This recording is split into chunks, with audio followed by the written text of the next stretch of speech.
And we are live. Welcome back, beautiful and amazing human beings. Sorry for cutting you off, Jason. This is Luke Radowski and Jason Burmis of WeAreChange.org here Sunday, every single Sunday, 7 p.m. Eastern for a weekly news recap show, giving you all the important suppressed news that happened Monday through Friday. And today is January 6th. Sorry, I'm horrible with dates. 2019, 7 p.m. Eastern. And if it's ever a Sunday, if it's ever 7 p.m. Eastern, we're going to be live here on our YouTube channel. We're also live on Facebook, on Periscope. The iTunes podcast episode of this video will be available later on tonight. But of course, mainly, we're going to be talking to you on youtube.com/WeAreChange, where we prioritize your super chats because we're not corporate government whores being told what to do because of the special interest money. We got no special interest money. We got you guys supporting us, and that's why we prioritize your super chats, and you guys mean more to us and to this broadcast than ever before, since also a lot of the information that we report on comes pretty much directly from you. It's for us, by us. It's like FUBU from the 90s. Do you remember FUBU from the 90s, Jason?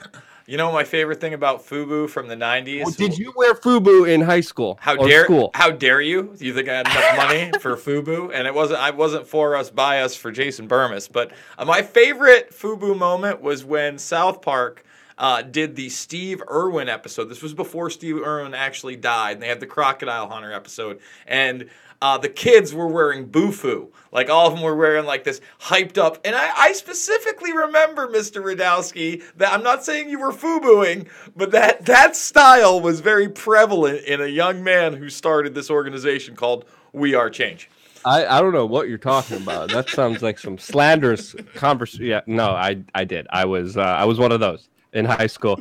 I had to fit in, especially here in Brooklyn. I have to admit, sadly, you caught me there. I did wear FUBU when I was. Yes. It was a thing where I was in a school where I was like the only white one there. I needed to fit in, and I wore FUBU. There was something about the phrase "for us, by us" that was just catchy. That was pretty good. I mean, you lived there. You at least I was upstate New York. And, no FUBUing. And, well, no, don't get me wrong. All the really rich white kids that lived in the suburbs, that's parents were like teachers, lawyers, doctors, that sort of thing in the 80s and 90s, because this was like an early 90s thing. You know what I mean? All those kids, it was Tommy Hilfiger, it was FUBU, Fila kind of got in there, but you get away with both with Fila. Fila didn't necessarily mean you were going thuggish ruggish, but at the same time... I had the Filas. I had the old school Grant Hill Filas. That's I remember right. Those were like... I remember wanting those so bad. I was like, I really want to be popular. I really want those Filas.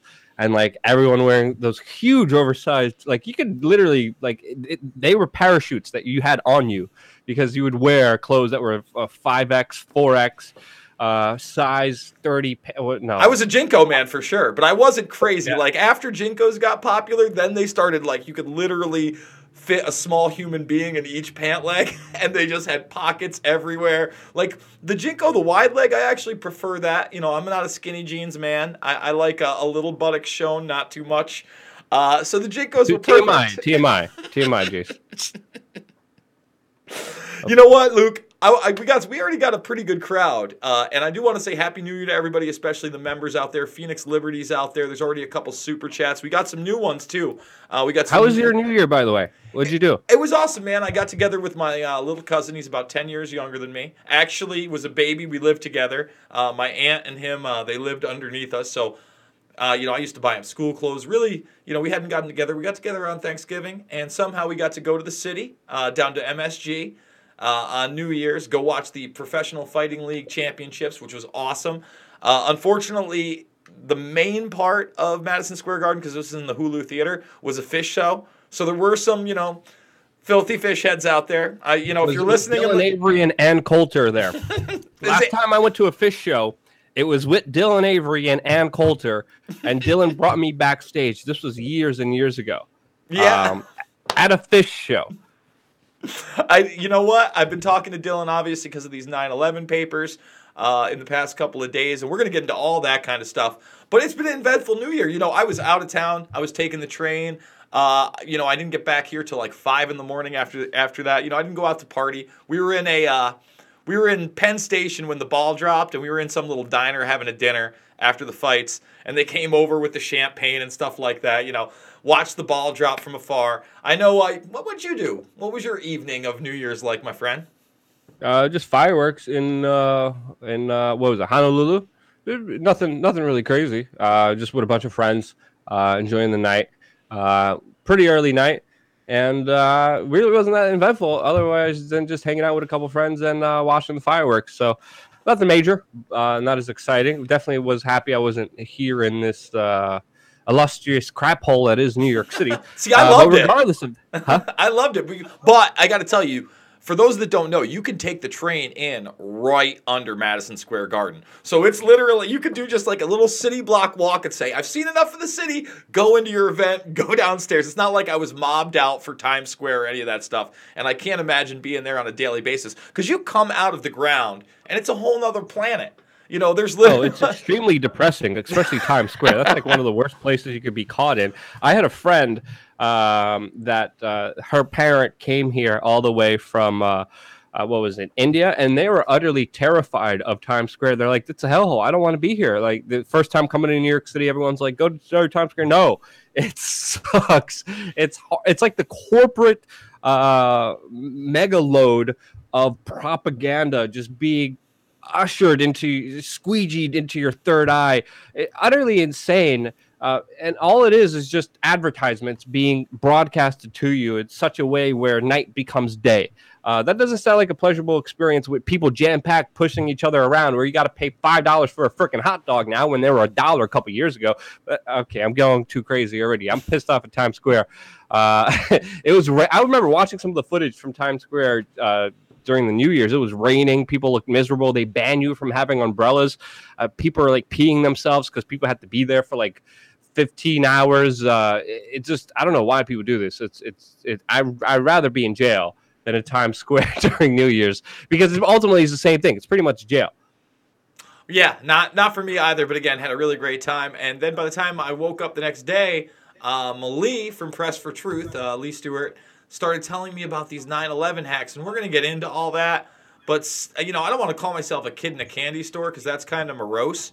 But looking at these things, it's pretty startling what could be out there and what we could be on the verge of. But we'll get into all that later, Luke. So our illustrious comment section is saying $5 for hot dogs. Let Obama know. A nice little inside jokes and puns there. I really appreciate the comment section. Let's take a phone call before we get into the main story, which of course is the latest developments with Paris, France, and the Yellow Vest movement. I just literally got off the phone with one of my sources on the ground there. Been talking to my other sources within a couple days, especially around the latest event. I'm talking about coming back there. There's a lot of important developments. But before we do that, let's go over some of the super chats. Let's take some phone calls. Let's take one phone call, then go over all the stories. And then after all that, we're going to take more phone calls at the end of this broadcast. But Jason, what's the number? 607-542-9184. That's 607-542-9184. And I want to thank May Mao and Call Blue, 2 new members. I also saw Anxious Artificial Intelligence over in the comment section, who is already a member for only $4.99 a month. We also give you all of our exclusive videos that newsletter subscribers get. For instance, today, Luke dropped a, is the Bitcoin bubble bursting video? And that's with Josh Sigurdson of World Alternative Media. We put that in the community section. All members get at that. I want to thank Bubblegum Gun, even though I don't love his comment. We'll read it. The working class scum is not compatible with liberty. Changed my mind. Let's not forget, French want socialist freedom, not to get rid of taxation. All right, Bubblegum scum, we're going to get into the issue of exactly what's happening in Paris because, again, it's a very convoluted topic that people portray as either a left-wing movement or a far right-wing movement. The truth is not really. Why is that coming through there? There is an agenda. Terrible. And I'm thinking about making a video about this. The bigger kind of agenda out there to kind of make the dumbassification of human society because of the larger changes that are going to be happening very soon. Because if we look at the bigger trajectory, there is an economic storm brewing that's going to be very severe, almost to the likes of 2018. We're looking at the technological advancements and robots replacing human beings in the workforce. The upcoming century is one that's going to be very, very hostile, especially with the United States and China fighting for global hegemony. And to me, there is a bigger agenda to make human beings I don't view people as the working class scum, because I mean, we were all, working class individuals. Most of us are working class individuals. And it's important to understand that, we woke up and if we don't have hope in the general public, you shouldn't have hope in yourself, because we are the general public. And it's really going to take all of us waking up and doing the right thing and fighting against all the horrible things that are being thrown at us to really, really get out of this successfully, get out of this alive, and in a way that's going to prosper humanity. And really, we're facing a lot of crazy times ahead. And your viewpoint, how you view people, ultimately determines also the solutions to the problems that we're facing. And calling people, the general public, the working class scum, is definitely not a good way to go about this. And I don't think will lead to any positive changes and progression, especially with all the problems we're facing that are manufactured against us. That's my opinion. What do you think, Jason? No, I'm with you. I mean, I get it. It's a little divisive. We do have a caller. Are you there, caller? Yes, I'm here. How you guys doing tonight? Good. What's your name? What would you like to talk about quickly? My name's Nick, and I wanted to ask you guys' opinion on the Ocasio-Cortez dancing video, and if this is like some sort of presidential run-up, or, also I was wondering if they're kind of trying to stage almost like a Trump-like figure on the left. All right, so check it out here, and I appreciate that's the big buzz. I don't know if you've seen this, Luke. Actually, Tim Pool did a video where he was talking about how they're gonna meme Ocasio-Cortez right into the White House. And the only thing I can say is this: we do love to elect people that are highly unqualified for positions into the presidency, from George H.W. Bush to Obama. It's more like a cult-like figure. However, let me say this also. I don't see this coming out of the gates with her. I think she's going to be around for a while. I think you'd probably be more likely to see her as a vice presidential candidate, someone in the background that looks good, that can say the right thing. And as far as the dance video, it's just ridiculous. And then I saw her do her little dance. Look, I'm just going to say it. Ocasio, will you have dinner with me? Please, let's have dinner. Let's talk it out, man. I think that you're a well-meaning woman. She's anti-war. She's not all bad, guys. And I don't think she's as dumb as the public makes her out to be. She is a person who I believe the powers that be feel like they can mold into whatever they want. That's how I feel about her, Luke. Go ahead. I'm a little bit concerned about her because she did flip-flop, especially around the issue of Israel.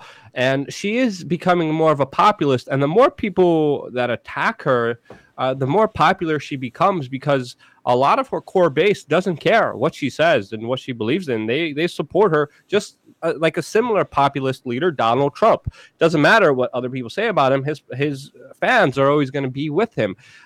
So the whole dance thing was pretty interesting because obviously some, incels, most likely, a few individuals wanted to make a big issue out of it. It really wasn't a big critique. I didn't have a problem with her dancing. I don't think a lot of people did have a problem with her dancing, but it was made out to this big thing that she took the pitch perfectly. It was a big softball for her to win in public relations, and she knocked it out of the park with the response that she got and the favorability. And overall, this is a major case study of how she is winning more popular support.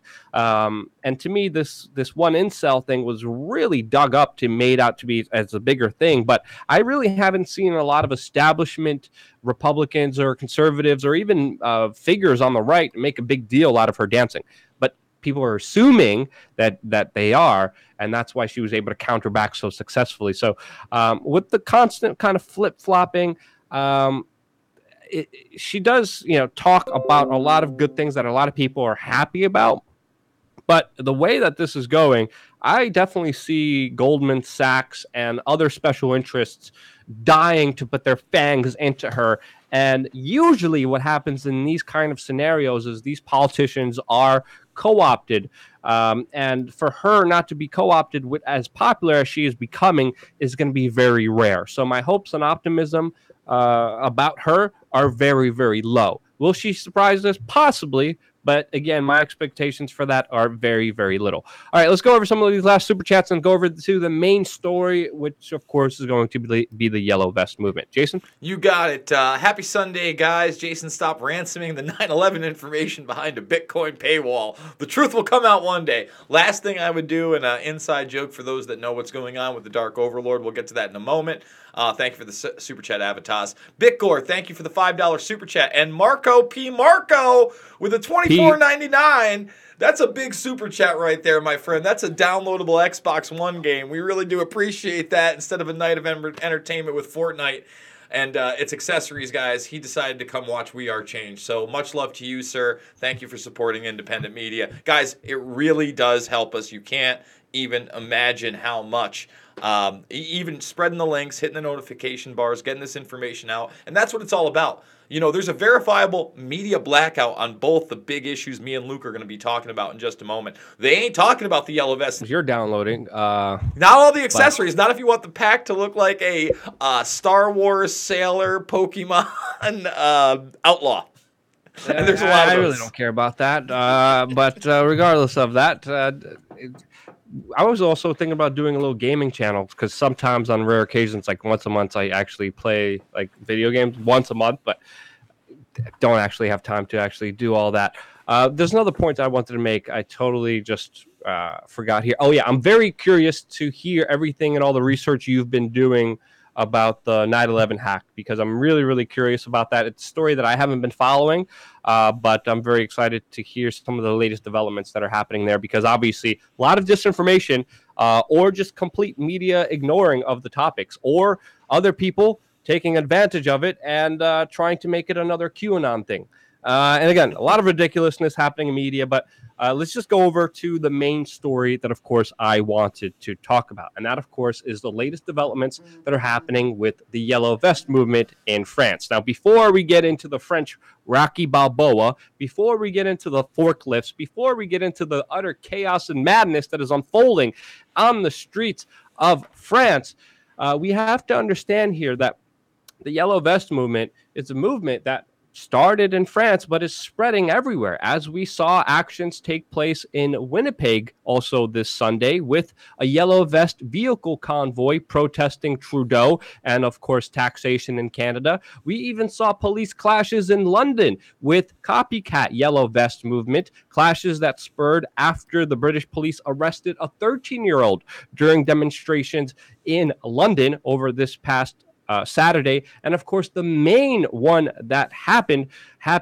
all throughout Paris. And as we said before, there was going to be a lull in the protest, especially during the holidays, especially during the New Year. But in 2019, the Yellow Vest movement is coming back stronger than ever. And this is fascinating. I mean, and you're not hearing a lot of this context in the mainstream media, because a lot of this context, a lot of the coverage is lacking, or they're just not giving you the full kind of story here, because these latest developments are very scary for the establishment, especially the banksters. And we're going to get into that in just a little bit. But just a few hours ago, we had the Yellow Vest movement storm a French government building, and many people are saying that Emmanuel Macron, the president of France, is losing his grip and his control on that country. A lot of the protests that happened just moments ago in Paris happened around the stock exchange, where, of course, protesters demanded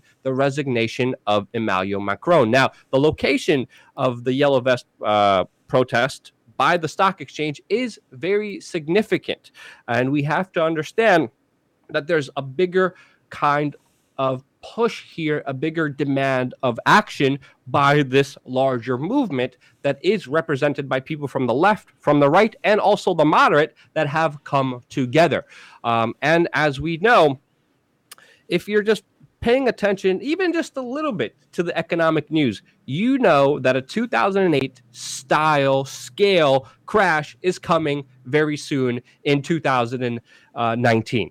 It's coming. There's no ignoring it. Ever since the 2008 financial crash, that happened all over the world, not only here in the United States, but ever since it happened in France, we saw France's national debt increase to $700 billion since 2018. France pays $42 billion of dollars of interest each and single year. And now we are seeing a unified call for an RIC system to be put in place in Paris, a demand by the protesters to allow popular referendums like they exist currently in Switzerland and in California, where you have a representative government that takes a referendum and votes on it with the public deciding what they want for their existence, without government being able to step in the way of the popular demand of what people want.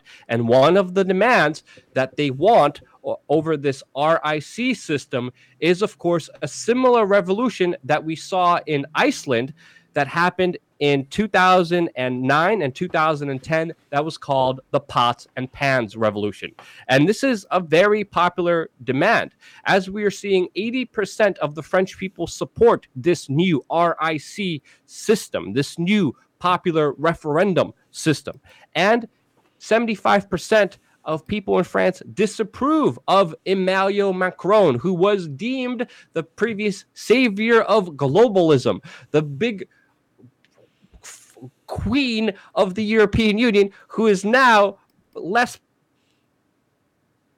What I'm hearing from the people that I'm talking on the ground with is that they are calling for a very similar thing of what happened in Iceland, where top bankers were put in jail and the national debt was erased, with, of course, people demanding action and getting it from a small local level that happened in Iceland in 2009 and 2010. This is also a very successful, popular revolution that happened that, of course, you're not hearing about, but it's becoming a major rallying call right now with the Yellow Vest movement in Paris, France. We have to understand this is a huge threat to the bankers, a huge threat to the establishment. And as we know, Emmanuel Macron is a former Rothschild banker, and that's why his response to the Yellow Vest movement is a tough stance, is, of course, brutality by his security forces, and also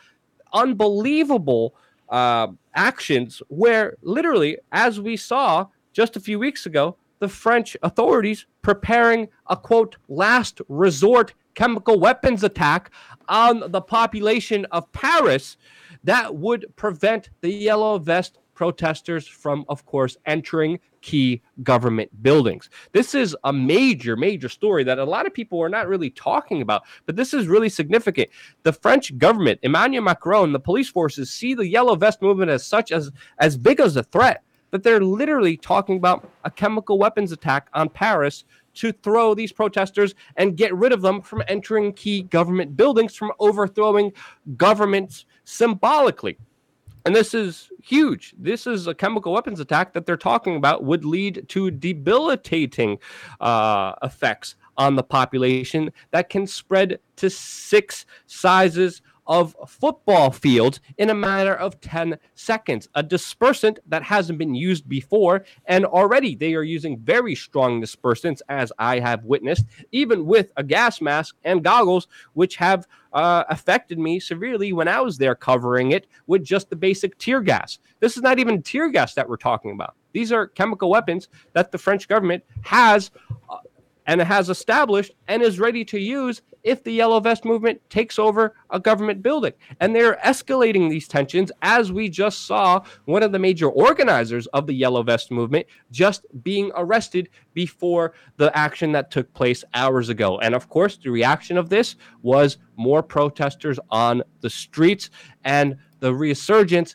and the waking up of this movement that became very significant just this Saturday alone. And the violence, of course, was on hand from not only the protesters, but also the police. As we documented on our coverage when we were there on the ground, it was mainly the police that were initiating a lot of the violence, that were indiscriminately tear gassing people, blocking them in, kettling them, not letting them leave anywhere. And we have footage of riot police literally throwing blocks of concrete against protesters, shoving protesters randomly, attacking peaceful people, attacking journalists, as we documented very heavily.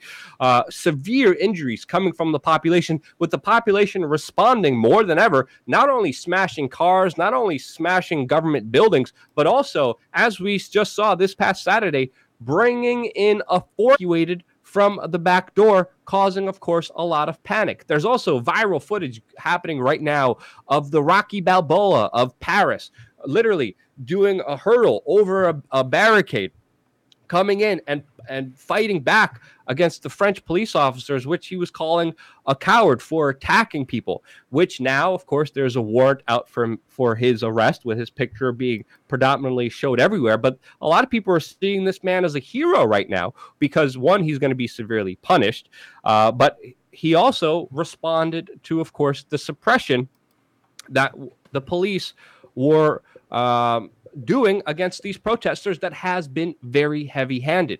And as he was fighting back, you'd see him say, "You should be ashamed of yourself," as he's punching mainly the riot shields that police had. We also saw incredibly impressive footage of an ambulance that was moving along the streets in France, where literally the yellow vest protesters parted ways in a very unanimous, unorganized, but very incredible way, parted and made room for this ambulance to move forward, which is incredibly inspiring to see and has been spread all over social media as well.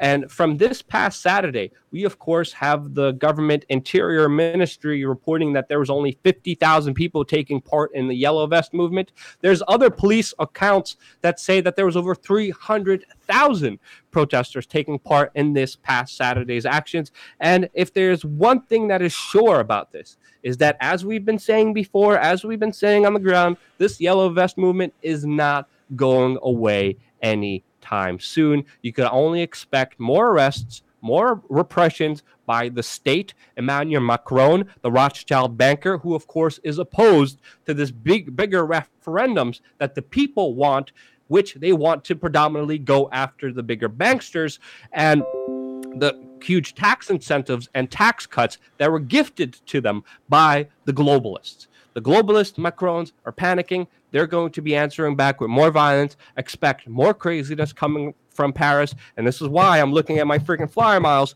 trying to do my best to try to get there this past Friday. Hopefully I will get there, but that's still all the way in the works. I have another trip that I'm literally leaving for as soon as I'm done with this broadcast. But utterly insane situation in Paris, France, that will not end anytime, will not end tomorrow, will not end next week, will only escalate from here. And it's fascinating and interesting to see this national call for more referendums, more representation of the people instead of the globalists that have sold the people out for the best interests of the very few. This is a huge awakening that, holy cow, is exciting to see and report on. That's my take on it, Jason. Pretty much nothing else to say from here about the Yellow Vest movement, unless we have any specific questions from the super chats. I don't think I see any in the super chats, my man. I just am so happy that this is continuing, and it seems to be escalating. It doesn't seem to be going anywhere, does it? No, and it's not. It's the people have clear demands now. People were organized. Like, the way that they parted, the way that they moved apart from the ambulance is something that I have never really seen during major gatherings, during major protests. You go anywhere, concerts, sporting events, if there's an ambulance and there's a huge rush of crowds, people are like, yeah, whatever. Sometimes they make way for them, but this was incredibly impressive and left goosebumps for a lot of people online, just seeing people make way for what most likely was a fellow protester that was injured by the brutality of the state and the police that have carte blanche to do whatever they want to the protesters and have been doing whatever they want. And this violence between them is only going to escalate. Now, the protesters, not all of them are peaceful. As we documented there were some people protecting the police, putting their hands up, going on their knees, saying, hey, stop attacking the police, actually protecting the police. There are also some elements that are going to fight them, and they're going to fight them severely, especially the more that the police attack. The police are going to attack more. And holy cow, tie your shoes because it's going to be a wild ride in Paris coming up not only this week, but all the other weeks coming after this. You know, there is one super chat in here, Luke. It says, do you think the Paris shooting was a false flag? That's the anxious artificial intelligence. I haven't really seen anything on it. So well, we saw a lot of that chatter from some of the people who are part of the Yellow Vest movement as a way to kind of stop them. People say that there was a correlation between the terrorist attack that happened in France and Macron trying to stop the protest because this was a radical, jihadi attack. And we saw people part of the protest saying we should stop because there's a national manhunt for this guy. We saw, some tensions and people bringing up questions about that specific event were actually censored from Facebook from actually doing so.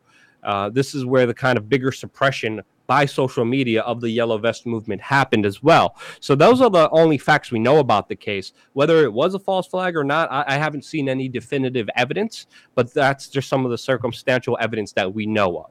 Sorry, Jason, go ahead. No, I absolutely agree. That's my point. I haven't seen any evidence to actually suggest that. You can't just throw those things out there and say it's certainly suspicious, but at the same time, it hasn't stopped this movement at all. So I'm just encouraged. I want to see this go well past the wintertime and see what they can do. I will say this.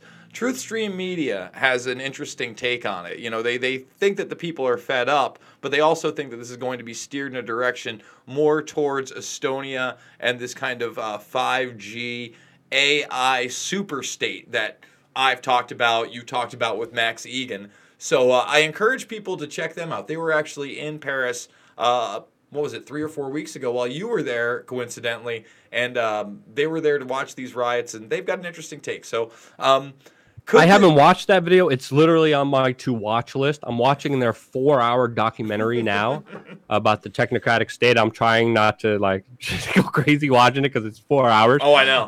But that's a video that I do want to watch to get their perspective because I had 1 or 2 people actually bring that up to me. But without watching their video yet, which I will, and I will respond to, I don't think that's the case here. I mean, seeing them specifically being inspired by a movement in Iceland called the Pots and Pans movement, that kind of revolution that, again, widely underplayed. Mainstream media does not want you to know about the Pots and Pans revolution that happened in Iceland because it was a successful one.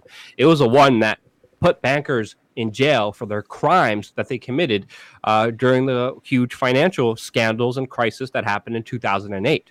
And to me, in hindsight, there is a big crash coming. There is big financial repercussions coming like we saw in 2008. We are on the precipice of that happening.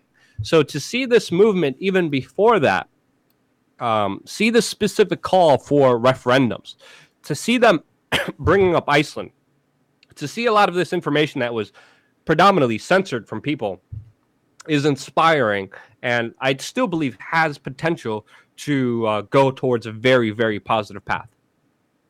Yes, absolutely, Luke. I totally believe that as well. Why don't we move on to the rest of the super chats and then get to the other big story since we've got less than 30 minutes before you got to get out of here. Yeah, well, you could, if you don't mind, you could probably just keep going after.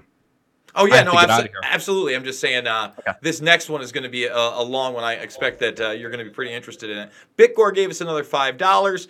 Chris Primer has an awesome super chat here. Just to let everybody know, Mr. Primer, he was at Whataburger at 3 a.m. last week when he overheard John Bolton, Nick Fury, Samuel L. Jackson, and Emmanuel Macron discuss the NWO plans for the European theater. I'm glad you were there to hear that stuff. We want the inside scoop. Super Saiyan is a new member. Chris Primer could be our QAnon source now. He certainly could. Dean Howell, $5 super chat. Something for the trip. Thank you, Dean. Holden Caulfield, $10 super chat. Have a baguette on me. One of your better lines this year. I loved your baguette line this year. And Argyle. My baguette line or his baguette line? Your baguette line. I forget what video it was. It was one of those top 10 ones. You had filthy baguette, or I don't know. You were talking about French smoking or something ridiculous. Oh, okay, yeah. Yeah. I totally forgot about that. Yeah, Argyle, he was also a member for a time. Argyle, we appreciate the $5 super chat. In the U.S., we need red vests. We aren't global sheep. I don't know that the color actually matters. I don't, I like red. I like black. I certainly wouldn't rock red, black, and white regalia just because of its association with Nazism. But at the same time, I don't think the color matters. I think it's the unification. It's the people coming together. It's the fact that it's a symbol for people saying, F this, we're done. Well, it's also a symbol of just how encroaching government is in France, not only with its high taxes, not only in its hypocrisy in giving tax cuts to, of course, their favored people and then screwing everyone else over, destroying the middle class, but the government in France demands that every single person have a yellow vest if they have a car. So if you have a car, you have to have 2 of these yellow vests or you're going to be fined. So during a police stop, the police in France literally come up to you, and if they want to be, if they want to generate more revenue from the state, they're going to be like, where's your yellow vest? You don't have one? Oh, that's a whatever, €100 fine that you have to pay there. And France is very expensive. Even my latest trip there, I stayed at a tiny Airbnb that literally had it was one room, shower, double bed. Me and my friend were sharing on literally the 8th floor that I had to climb up on. That was like €80 a night, just somewhere in the center, and no elevator. You have to walk up there. Restaurants, food are it's a very costly way of life. A lot of this is because of the banker crimes that have been happening. A lot of this is because of the bigger debt, the bigger kind of fake artificial bubbles economically that we have to live in that aren't fair, because these economic elites, these big bankers, play by different rules than, of course, the general public does. Excuse me.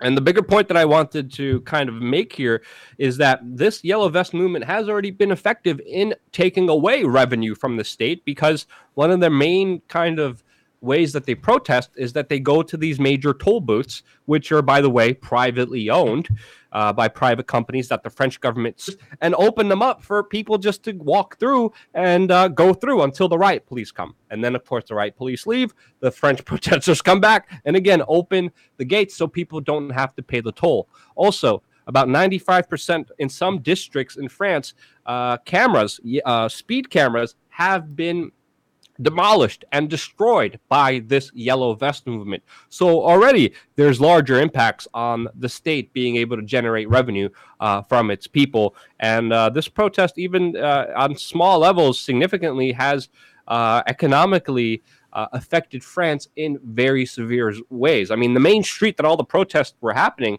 right before the holiday season, right in their main shopping center area.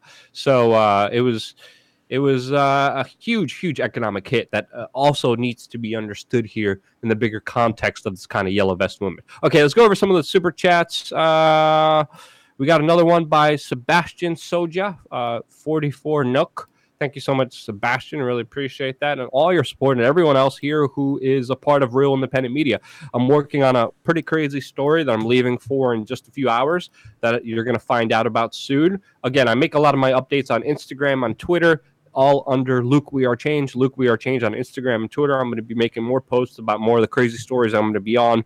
And hopefully, if I'm able to get what I want to get done in this next place that I'm going to, that's going to be pretty crazy by itself, hopefully I will be able to have enough frequent flyer miles and then get my butt over to Paris for next week's events.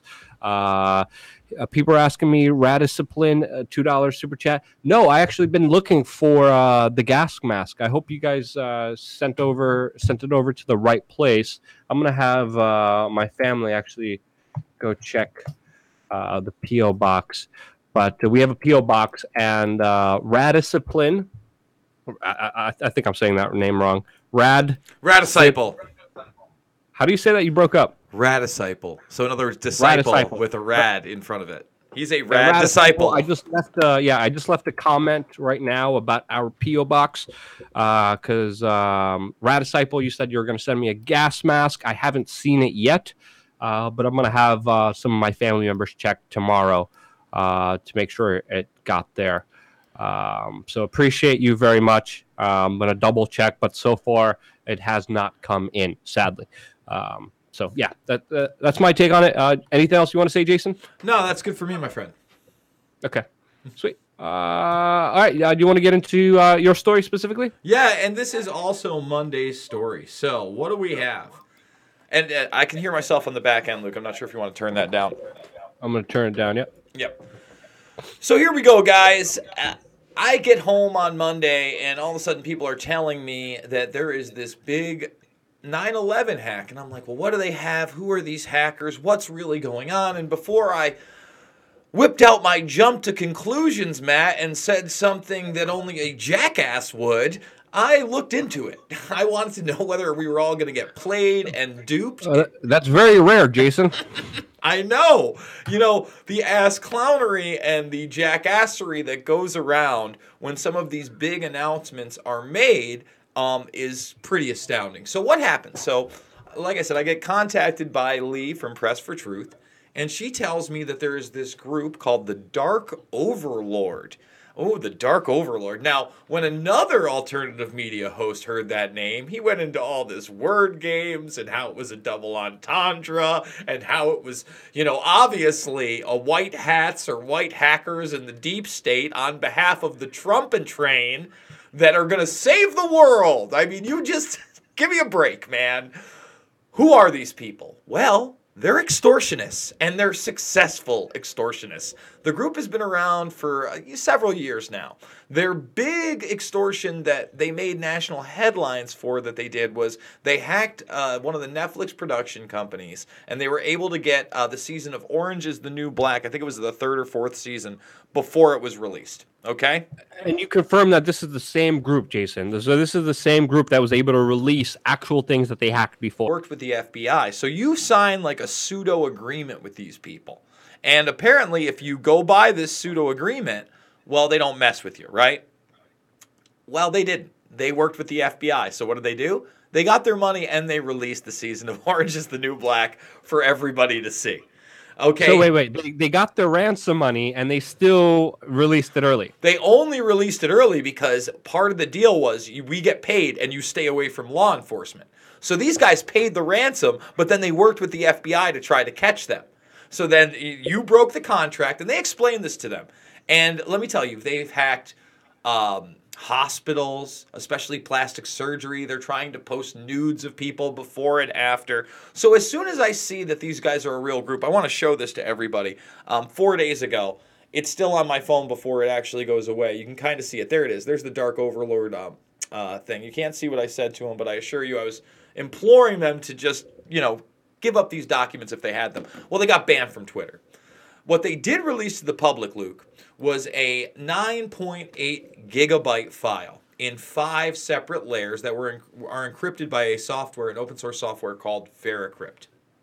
Now, a day after this, and if you read their declaration, by the way, and another thing one of these alternative media guys said that's just pure bullshit and chicanery is like, they've had it since day one. Folks, these are law documents dating all the way up to 2012. Who had Is this the same guy who says he personally speaks to QAnon and then QAnon personally attacks him? Folks, I have talked to QAnon. They've had these documents since day one. Just pull the hammer. Pull the hammer. That's not. We got some of our members. We got anxious artificial intelligence in the comment section that the Dark Overlord is Trump trying to fund the wall. No, it's not. Let me explain to you what this is. And this is what's upsetting to me is they released 10.2 megabytes of this stuff. And I'm looking at it. I'm like, oh my goodness. This absolutely looks legitimate. It's just what they say. It's law documents from Silverstein Corporation, Hiscox, Lloyds of London that deals with SSI information or compartmentalized information that is classified or testimony that goes beyond the 9/11 Commission. So every single person that was working security at any of these locations or crime scenes, as I like to call them, Boston Logan International, JFK, all these places, there's testimony from all of these people. And we have transcripts of many of them that we did not have before. So one of the very interesting ones that I've already gone through is testimony from a man named Michael Levy. And he was the head of security operations, basically head of operations. He had a different title for Building 7. Silverstein Group gets there about 2 months before the attacks, by the way, Luke. So 49 days before the attack, they hire this man Levy and others. I believe Wharton was in charge. You got to go through these transcripts, hundreds and hundreds of pages, actually hundreds of documents, tens of thousands, if not hundreds of thousands of pages. Anyway, going through this thing, John O'Neill is in there.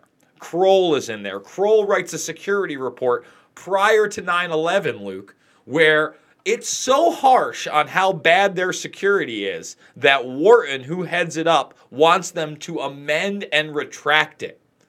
That report is not available to anybody. The lawyers are like, well, where is it? Oh, it was destroyed on 9/11. Okay?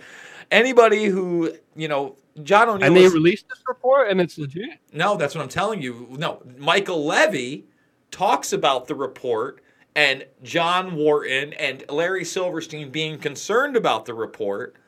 But when they ask where the physical report is, Levy says it was destroyed on 9/11. And of course, you're going to find that all the time. In fact, we wouldn't even know this report exists if not for the leaks this week.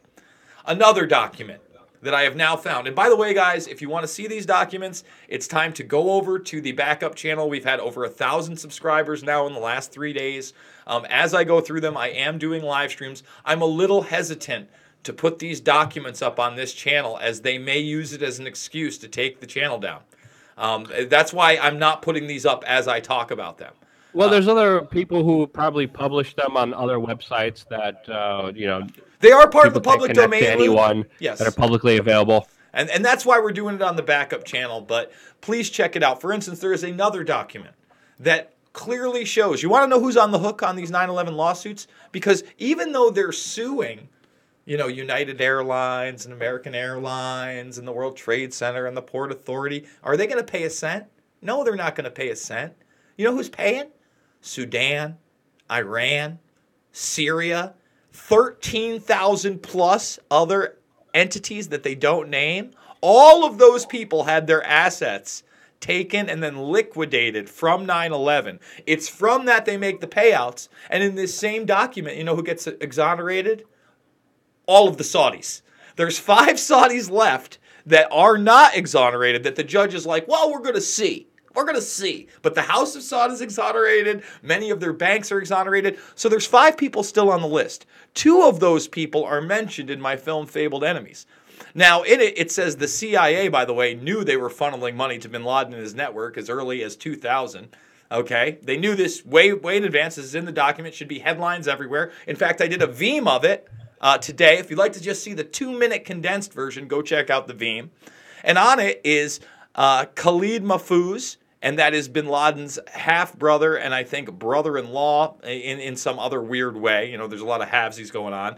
And he was also involved in the BCCI banking scandal with the CIA and Neil Bush got convicted of that. So another bin Laden, another Bush, all together. And then there's another man named Yasin Qadi that, again, they haven't exonerated yet, but they're not going to maybe hold liable. Well, Yasin Qadi, not only named in this document, was named in my film Fabled Enemies by Robert Wright of the FBI, and he knew how the money moved pre-9/11, wanted to shut this network down, and they were stopped at every instance. Okay, these documents are real, and they are important. Another document that came out, and I have not made a video about this, but I'm tempted to go live. But Jason, these are all documents that haven't been released before, correct? Well, here's the thing. There's certainly overlap. For instance, in this document, there is documentation from a lawsuit for some reason against the Boy Scouts of America for molestation in upstate New York in Oneida County. Why it's in these documents? Well, I can tell you why. Because they hacked law firms. How it's related to 9/11, it may not be. So what I did was when I saw this case, I said, well, how much of this is publicly available? And although the entire transcript of the case was not publicly available, and obviously the internal emails between lawyers, which is what a lot of this is, there was information available. On the flip side of that, we have transcripts that we've never seen before from the Moussaoui trial, We've seen internal documents from the FAA where it clearly states that the military intervened with Flight 93. If you didn't already realize that an 8-mile debris field over a mountain ridge in New Baltimore was not a plane crashing into an open field in Shanksville, Pennsylvania, where you didn't see a fuselage, you didn't see a set of wings, you didn't see luggage, you didn't see anything regarding a plane whatsoever, except for in pictures after the fact. If you didn't realize there was something else going on there and it was probably shot down, well, shame on you. That's just one of the many lies that are going to be uncovered in this. Here's the problem, Luke. They got their $12,000. I would be shocked if they don't get paid off, and they don't care. They listen, in their thing, they said they'll $1 million for all these documents, and they say they'll release everything. Well, what if somebody offers them $15 million, but I want you to sprinkle these documents in, and I want you to retract these documents, and then documents are so real.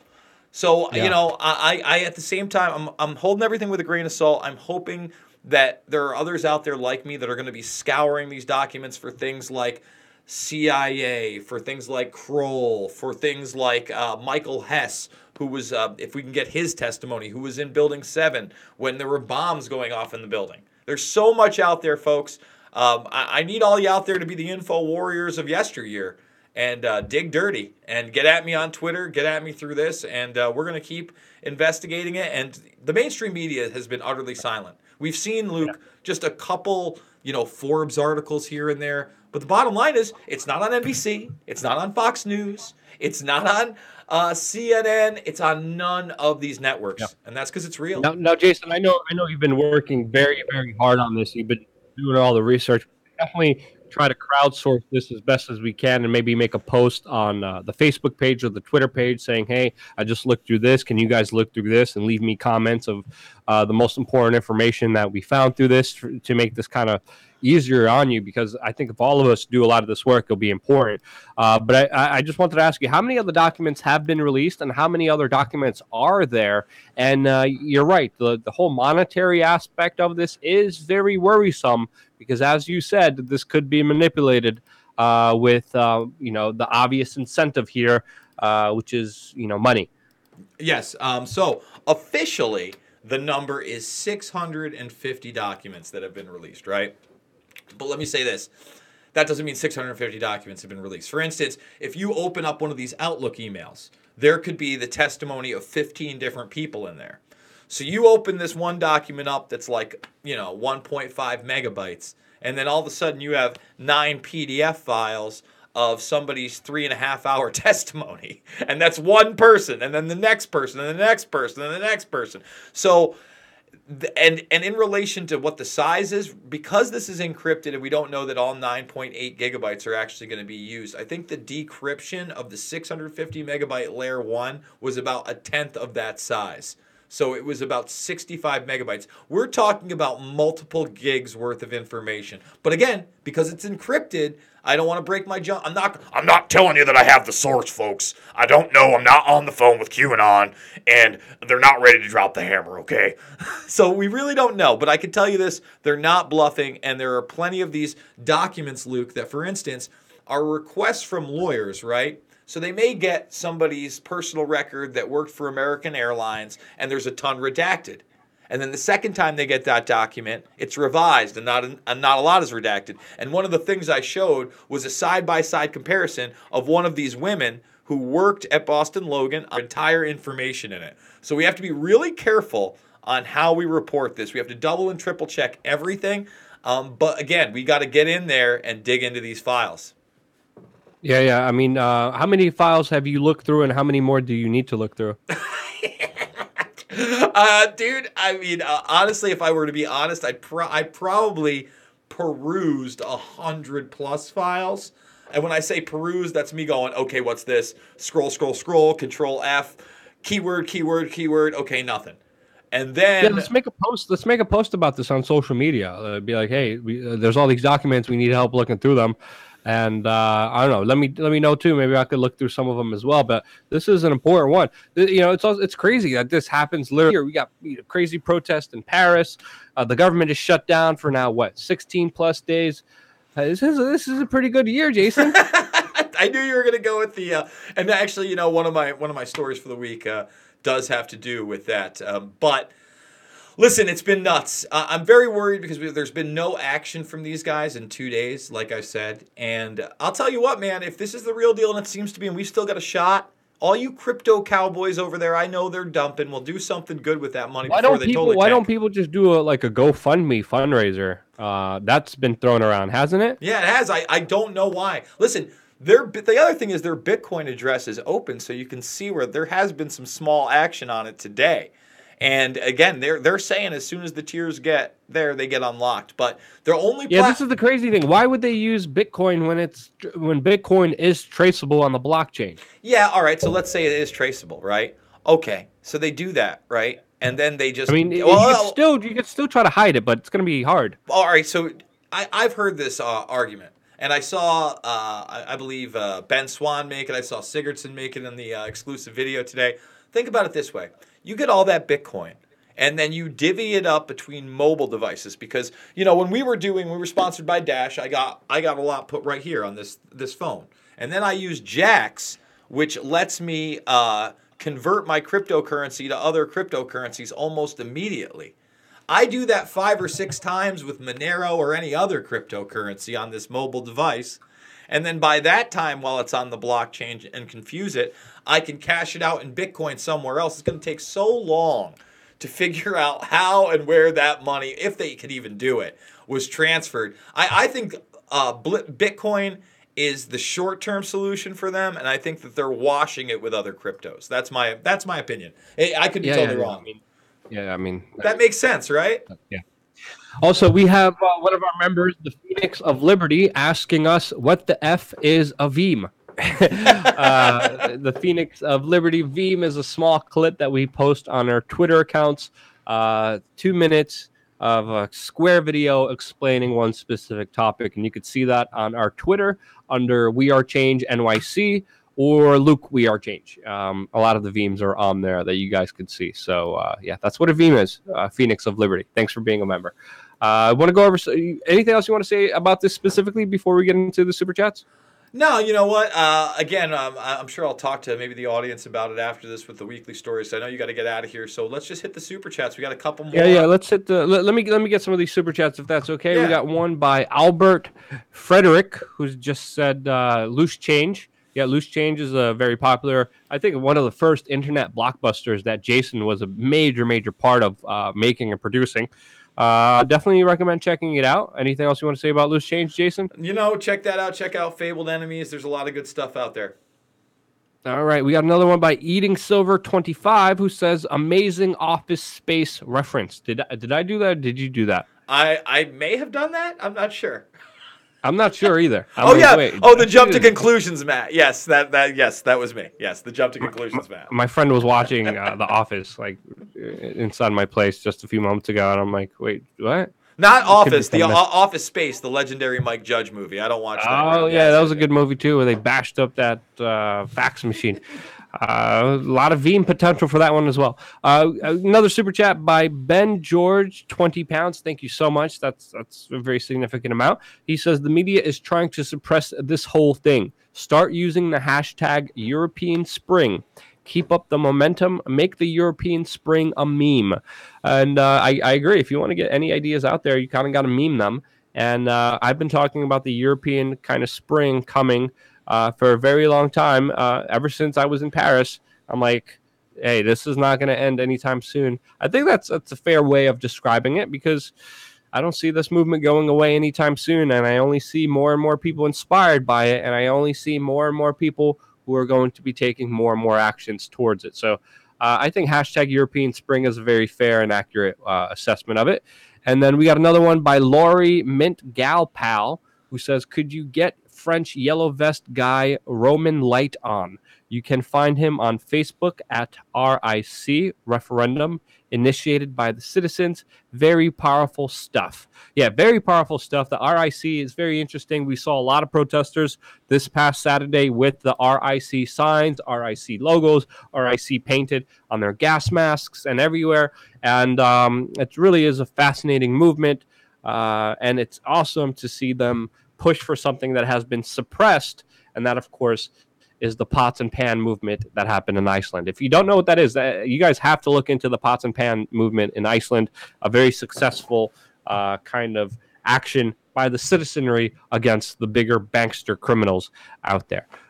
So I never heard of Roman Light on. I'm going to look into him. I'm literally going to save that into one of my documents here so I can look at it later. But thank you so much, Laurie, for the recommendation. Definitely going to check him out. And hopefully you guys see me on the ground doing some actual reporting there if everything works out for me. If not, it'll be the other week. If not, it'll be the other week before that. I'm here working for you guys, and that includes going there on the ground. So expect a lot of crazy stuff coming your way from this YouTube channel. Subscribe, stay tuned. I have to catch a flight now. Jason is still going to be on talking about all the stories that happened Tuesday, Wednesday, Thursday, Friday, Saturday, and Sunday that are underreported. Jason, I want to thank you so much for continuing on with this broadcast, taking phone calls, and getting through all the latest news. Sorry, I have to go. Literally have to catch a flight. Love you guys. Stay tuned for a lot more. Anything else you want to say, Jason? No, be safe, brother. We'll talk to you tomorrow, okay? All right, brother. So, guys, I just want to kind of wrap up, I guess, quickly this Monday story, the 9/11 story, the hacker story. As soon as the Luke, man, that is some. Hold on, I gotta. There we go. I just had to get rid of the chat there. So this story, extremely important. These are legitimate documents. These are not hacktivists. These are people looking to make a buck. Anybody who's trying to sell you on the idea that this is some kind of, don't get me wrong. I'm not saying I understand everything that's going on here, and there could be some manipulation, but these are not white hat hackers. These are not people on the Trump train. Believe me, if Trump was, so vigilant. And by the way, he may be folding on the Syria thing. We're going to get to that at the end of this broadcast. He could release enough damning documentation. He would have released the damning documentation on the JFK assassination, and we did not see that. If you are looking for the documents themselves, everything is being made available here, steemit.com. /at the Dark Overlord. That's steemit.com /at the Dark Overlord. You got to be somewhat computer savvy, but as you can see right here, those are their press releases. Where are their checkpoints? That's another press release. This is a bunch of their checkpoints. So when you click on it, folks, you can go in and you can just take the files right here. That's the torrent file for everything that's going to get in. These are some of the checkpoints that just have some of the documents. So it's really up to you guys. You want to be the change you want to see in the world? You got to get out there and look at this stuff too. And I'm, again, looking at all this stuff with a grain of salt. But when I do see something, I am sharing it over on the backup channel. So please go over to Pulse Change, YouTube.com/Luke WeAreChange, and check that stuff out because we've been getting into the nitty gritty. Tuesday's story, this one's a big one. You got a group out there, the Pop Squad, and what are they doing? Well, guys, killed himself. So what? Stop molesting children. Remember when Chris Hansen had that show and it was the most popular thing in the world? Same thing happened. Somebody got caught. He got away. He was cordoned off by police in his home. He was a family man, and he shot himself. Look, I'm very sorry for his family. But the bottom line, a predator like that has no business being on the streets. And I'm not calling for violence. I'm not calling for somebody to kill themselves. I'm not calling for death. But another child molester that's not on this earth, it doesn't bother me one bit. One bit. And why should it? And when you see NBC News trying to demonize a group that's getting these people off the streets, I get a little upset. I don't like it. When I read headlines that Sacha Baron Cohen, one of the leading comedians and movie stars on the planet, thinks he uncovered a high-level pedophile ring and has a concierge on camera talking about how he can fashion him with an 8 to 12-year-old boy as a date, and says he can get him in touch with a lawyer to keep another young victim quiet, and you turn that over to the FBI and the FBI doesn't want to investigate, that's a problem. That makes me upset. That's a big, big issue with our system. And it shows me that there's a lot more to the Podesta emails than the mainstream media would like to admit.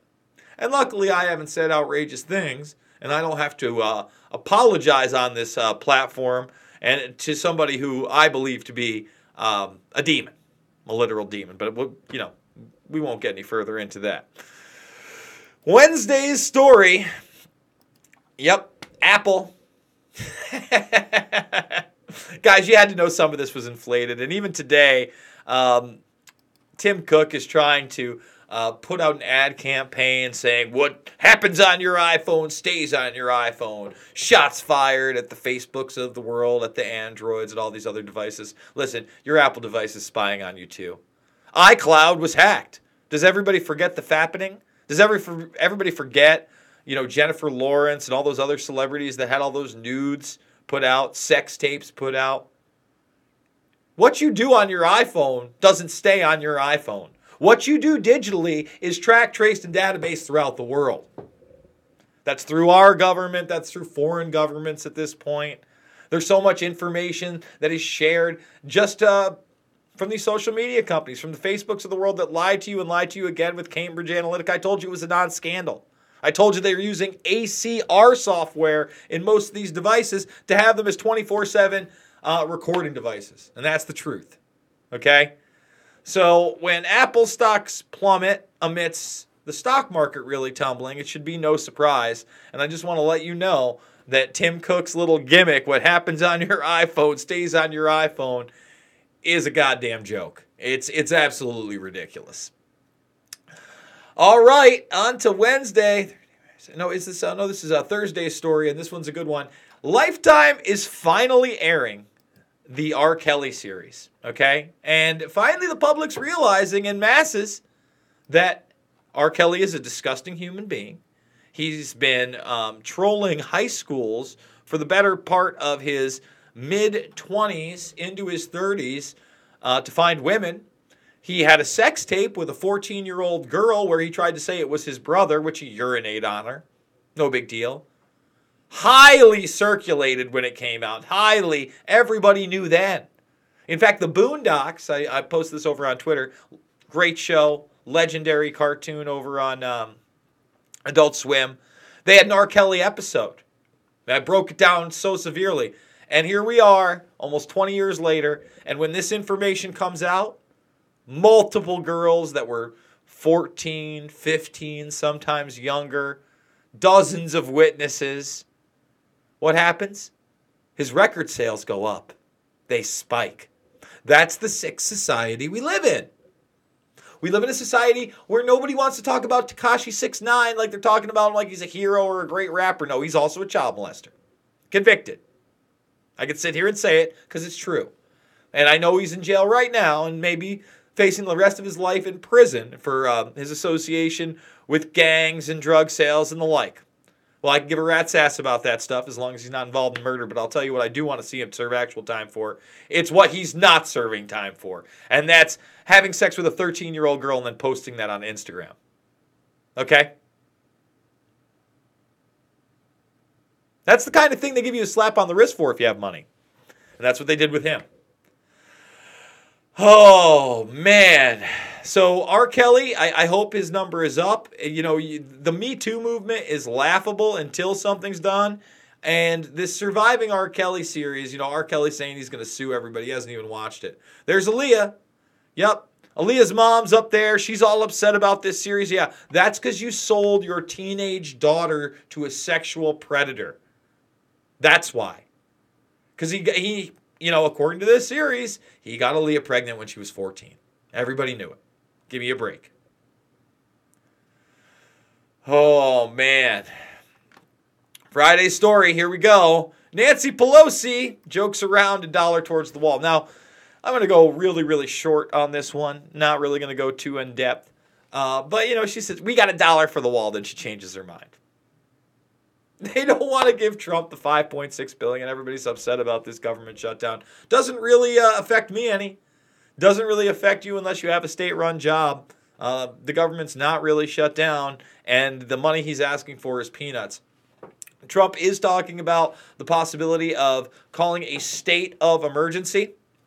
I don't see him doing that. I think that'll be, I could probably take these off. I don't think he's going to do it. Why would he? It only makes him more powerful politically right now with these people being at fault. I think eventually they're going to cave, and I don't think Trump is. So maybe he will do an executive order. He's talked about the military building this wall in the past. Is it a possibility? Sure. Is it a probability? I don't think so. But so far, we're 6 days into 2019, and it's been full of surprises. And there it is. His emergency shutdown in the next few days. He'll just call the national emergency. Build the wall. And honestly, a lot of people want to do it. So I don't see why he wouldn't just jump on that. It's a big possibility. We'll see. But I think it makes the Democrats look too bad. So who knows? Maybe not. But we'll find out. So we got our last story of the day, and this one's the kind of upsetting story. Oh, how did we get over there? There we go. Sorry, my software is acting crazy today, folks. John Bolton saying that the U.S. withdrawal from Syria is conditional. They could push it back for months, years. Israel isn't happy. John Bolton, talking about how relationships with Israel haven't been better in any other administration, and quite frankly, they probably haven't. The Trump administration has been so cozy with Netanyahu, it's been over the top. And I believe Trump wants to get out of this war. I believe those around him do not. I was glad to see Mattis go. It's time to see Bolton go. Bolton saying that this is a conditional withdrawal. No, it's time to get the F out of Syria. We have to get out of there. It's time. It's been time. Let's be honest. So, that's about a wrap for me today, folks. I think I'm going to take one phone call. I'll throw the headphones back on. The number is, I believe, 607-542-9184, right? I believe 607-542-9184. I'm going to take one, maybe two phone calls. The last phone call I took, it messed up my audio. I mean, God, I have so many problems with this studio sometimes. Any calls out there, folks? 607-542-9184. We'll talk about anything you like. We appreciate all the super chats for this evening. In fact, we've got one more I believe we have not read. Actually, a couple right here. Let's see. Tracy Scott, thank you so much for the $5 super chat. And then Strum Soldier, thank you so much for the super chat. Cryptocurrency is a tool used to further the advancement of AI superintelligence and digital beast system. It's hard to disagree that the type of digital currency that we're seeing, although decentralized, isn't part of some plan to go with a system that is cashless, that is tracked, traced, and databased with every single monetary transaction. So that is something that we do talk about quite a bit. I've really talked about since Bitcoin's inception. I'm going to go to this call in one moment, but Mr. Nicktown, thank you so much for this $10 super chat. It says, thanks for the show. Thanks for watching the show, my friend. All right. What's your name? What would you like to talk about? Hello, my name's Nick. How you doing, Nick? Detroit. Yeah, I'm Strum Soldier. I wanted to talk about cryptocurrency. Go ahead, brother. I just put that down. Go ahead. No, we could just keep coming. Go ahead, Nick. You there? Hello? Damn it! Damn it! I didn't mean to hang up on you, Nick. I really do apologize for that. But as far as cryptocurrency and Strum Soldier and what he just said, using as a tool to further the advancement of AI superintelligence, look, I'm not trying to get all biblical in here. I know the mark of the beast talk.